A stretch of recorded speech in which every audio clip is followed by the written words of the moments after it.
JNTV show.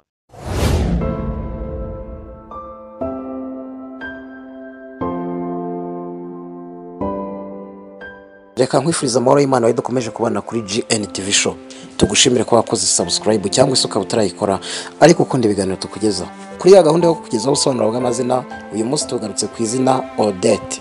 Odette ni izina rihabwa abana b'abakobwa ndetse rikunze kwitwa ab'igitsina gore gusa. Rifite inkomoko mu rurimi rw'Ikidage, rikaba rikomoka ku izina ry'abagabo rya Otto. Mu Cyongereza abenshi bitwa ba Oda.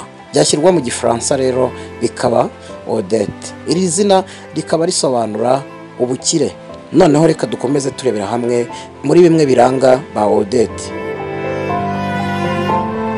Odette akorwaho cyane n'ibyo abona cyangwa se n'ibyo yumva, ibyo bakunze kwita sensitive mu ndimi z'amahanga. Ariko Odette ngo ntabwo akunze kugaragaza amarangamutima ye cyane. Akunda amahoro n'ubwumvikane kandi agakunda ibintu biryoheye ijisho. Akunda kugendera ku muryango we ku buryo bishobora kumubera byiza cyangwa bibi. Yita ku nshingano ze kandi akigirira icyizere. Odette kandi ngagira intego mu buzima bwe. Iyo akiri umwana ntabakundana mba ko ababyeyi be bamutegeka cyangwa bamubwiriza ibyo gukora. Odette kandi ngaba ari umunyamahane. Yanga akarengane kandi ashobora kwigaragambya no mu tuntu duto tutari ngombwa. Odette iyo ababyeyi bamutoje umuco wo kwibwiriza gukora ibyo asabwa nibyo biba byiza kurushaho, kuko yanga umuntu umutegeka ariko ntibujije ko aba ashaka gukora igikwiye. Agira ikinyabupfura kandi agakunda gukora ibintu neza cyane, ibyo bakunda kwita perfectionist.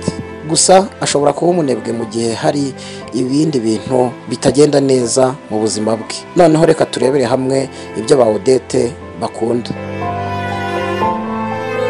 Odette ngakunda gutekereza cyane. Odette ngakunda gutekereza cyane ku bintu, ku buryo ari byiza kuba yakurikirana ibijyanye n'imibereho cyangwa ubuzima bwo mu mutwe, ibyo bakunda kwita sociology na psychology. Abashaka gushimisha abandi kandi rimwe na rimwe agaragara nk'umuntu wiyemera. Akunda kandi kwiyumva nk'aho abandi bantu bamukeneye, ariko rimwe na rimwe ashobora gukora ibintu mu buryo bukabije ku buryo abandi bantu babifata nko kubinjirira mu buzima. Akunda ibikoresho byiza, yaba iby'imirimbo cyangwa ibyo mu nzu. Mu rukundo agendera ku tuntu twishi mu guhitamo uwo bakundana, ku buryo bishobora no kugorana mu gihe yubatse, gusenya bikaba byabanguka. Asaba ibintu byinshi cyane. Akunda gutegeka mu rukundo kandi agashaka ko ibintu byose biba byiza nk'uko abitekereza. Imwe mu mirimo yifuza gukora harimo ubucuruzi, ubucamanza cyangwa ubugeni.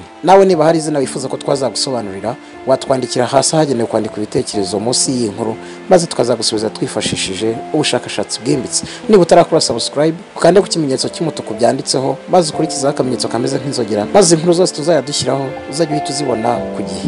Iyi ni GNTV show, naho njye ndi Jean Paul. Turabashimiye.